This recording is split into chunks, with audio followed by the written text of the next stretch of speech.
AP first యువత భవితను తీర్చిదిద్దే అతిపెద్ద కేంద్రం. తిరుపతిలో అతిపెద్ద రీసెర్చ్ సెంటర్. యువతరం భవిష్యత్తు తీర్చిదిద్దేలా కూటమి ప్రభుత్వం ప్రయత్నిస్తోందని, ఆ దిశగా వారికి అన్ని విధాలా సహకరించేలా రాష్ట్ర ప్రభుత్వం సంసిద్ధం కావాలని ముఖ్యమంత్రి చంద్రబాబు నాయుడు స్పష్టం చేశారు. ఈ మేరకు భవిష్యత్తులో ఏ రంగాల్లో అవకాశాలు ఉంటాయో గుర్తించడంతో పాటు ఆయా రంగాల్లో వారిలో నైపుణ్యాన్ని పెంచడంపై ఇప్పటి నుంచే దృష్టి పెట్టాలని సీఎం చంద్రబాబు నాయుడు సూచించారు. Aerospace, defence, IT, digital transformation సలహాదారులతో సీఎం సమావేశమయ్యారు. ఈ భేటీలో డ్రోన్ కార్పొరేషన్ ఉన్నతాధికారులు పాల్గొన్నారు. ఈ సందర్భంగా ముఖ్యమంత్రి చంద్రబాబు నాయుడు కీలక నిర్ణయం తీసుకున్నారు. రాష్ట్రంలో తిరుపతి కేంద్రంగా అతిపెద్ద రీసెర్చ్ కేంద్రం ఏర్పాటు చేయాలనే ప్రతిపాదనలకు ముఖ్యమంత్రి ఆమోదం తెలిపారు. AP futuristic innovation and research in science and technology, AP first పేరుతో తిరుపతిలో రీసెర్చ్ కేంద్రం ఏర్పాటుకు సీఎం గ్రీన్ సిగ్నల్ ఇచ్చారు. ఈ సందర్భంగా ముఖ్యమంత్రి మాట్లాడుతూ రాష్ట్రం అన్ని రంగాల్లో అభివృద్ధి చెందేలా ప్రభుత్వం ప్రణాళికలు రచిస్తోందన్నారు. వివిధ రంగాల్లో కంపెనీలు కూడా పెట్టుబడులు పెట్టడానికి ముందుకు వస్తున్నాయి.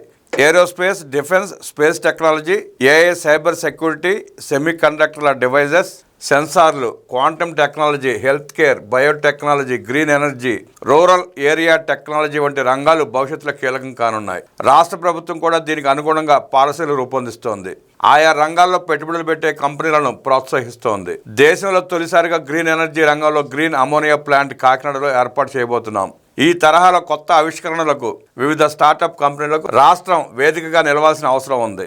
ఇలా వచ్చే కంపెనీలకు, పరిశ్రమలకు నైపుణ్యం ఉన్న యువతను అందించాల్సిన బాధ్యత రాష్ట్ర ప్రభుత్వంపై ఉంది. ఈ మేరకు భవిష్యత్తులో డిమాండ్ ఉన్న రంగాలకు పెద్దపీట వేయడమే కాకుండా స్టార్టప్ కంపెనీలను ప్రోత్సహించాల్సిన అవసరం ఉంది. వీటికి రాష్ట్ర ప్రభుత్వం వైపు నుంచి ఓ అతి పెద్ద రీసెర్చ్ కేంద్రం అవసరం. తిరుపతిలో ఏర్పాటు చేయబోతున్న ఏపీ ఫస్ట్ వ్యవస్థ ఆ అవసరాలను తీర్చేలా రాష్ట్రంలోని యువతకు సహకరించేలా పూర్తి స్థాయిలో పనిచేయాలి. తిరుపతిలోని ఐఐటి, ఐఐఎస్ఈఆర్ రెండు ప్రముఖ జాతీయ విద్యా సంస్థల కాంబినేషన్లో ఏపీ ఫస్ట్ ఏర్పాటు కాబోతోంది.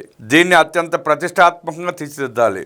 ఏపీ ఫస్ట్ వ్యవస్థను సమర్థవంతంగా నిర్వహించేందుకు కేంద్ర ప్రభుత్వంతోనూ సంప్రదింపులు జరపాలని సీఎం చంద్రబాబు చెప్పారు. రాష్ట్ర ప్రభుత్వ ఆలోచన నిరంతరం ఏపీని అభివృద్ధి చేయడంతో పాటు యువతకు చక్కటి ఉపాధి కల్పించడంపైనే ఉంటుంది. సంక్షేమానికి, అభివృద్ధికి రాష్ట్ర ప్రభుత్వం ఏ స్థాయిలో ఆలోచన చేస్తుందో యువతకు మెరుగైన అవకాశాలు అందించే విషయంలోనూ అదే స్థాయిలో ప్రణాళికలు సిద్ధం చేస్తోంది. దీంట్లో భాగంగానే ఏపీ ఫస్ట్ వ్యవస్థను ఏర్పాటు చేస్తున్నాం. యూనివర్సిటీలు, వివిధ రంగాల్లో ప్రముఖ స్థానంలో ఉన్న కంపెనీలతో ఏపీ ఫస్ట్ సమన్వయం చేసుకోవాలి. ఇప్పటికే వివిధ ప్రభుత్వ, ప్రైవేట్ యూనివర్సిటీల్లో విద్యార్థులు కొత్త ఆవిష్కరణలు చేస్తున్నారు. వాటిని అందిపుచ్చుకోవాలి. దీంతో యువతలో వివిధ రంగాల్లో నైపుణ్యం పెంచేందుకు పరిశ్రమలు, కంపెనీలతో నిరంతరం సంప్రదింపులు జరుపుతూ ఉండాలి. దీంతో పాటు అందుబాటులోకి వస్తున్న టెక్నాలజీలు ఏంటి, ఏ రంగాల్లో అభివృద్ధి జరుగుతోందనే విషయాలను గుర్తించి వాటిని కరికులంలో చేర్చేలా విద్యా సంస్థలతో సంప్రదింపులు జరపాలి. ఈ మేరకు ఆయా విద్యా సంస్థలకు కరికులం ప్రిపేర్ చేసేలా ఏపీ ఫస్ట్ పనిచేయాల్సిన అవసరం ఉంటుంది. గతంలో ఐటీని ప్రమోట్ చేయడం వల్ల ఇప్పుడు తెలుగు వాళ్ళు ఐటీలో మేటిగా ఉన్నారు. అలాగే ఫార్మా రంగంలో భవిష్యత్తు ఉంటుందని గుర్తించడం వల్లే తెలుగు రాష్ట్రాలు ఫార్మాలో అగ్రభాగాన ఉన్నాయి. ఇదే తరహాలో భవిష్యత్ రంగాలను నేటి యువత అందిపుచ్చుకోవాలి.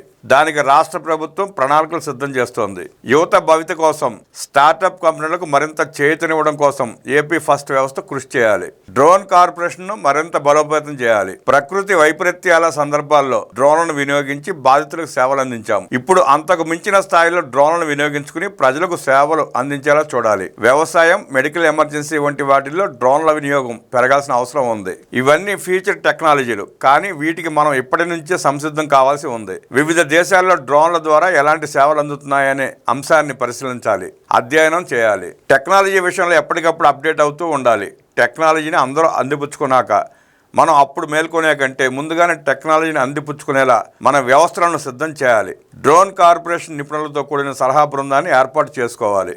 వచ్చే ఇంటర్నేషనల్ డ్రోన్ డే నాటికి డ్రోన్ల ద్వారా సేవలు ఏ విధంగా అందించవచ్చునో అనే అంశంపై రాష్ట్ర ప్రభుత్వం చేసిన కృషిని ప్రజలకు కళ్ళకు కట్టేలా చూపాలి. డ్రోన్ ట్యాక్సీ, డ్రోన్ అంబులెన్స్ వంటి అంశాల్లో లోతుగా అధ్యయనం చేయండి. కేంద్రంతో సంప్రదింపులు జరిపి ఎయిర్ ట్రాఫిక్ కంట్రోల్ మేనేజ్మెంట్ వ్యవస్థ తరహాలో డ్రోన్ ట్రాఫిక్ కంట్రోల్ మేనేజ్మెంట్ వ్యవస్థను ఏర్పాటు చేయవచ్చునేమో అనేది పరిశీలించాలని ముఖ్యమంత్రి ఆదేశించారు.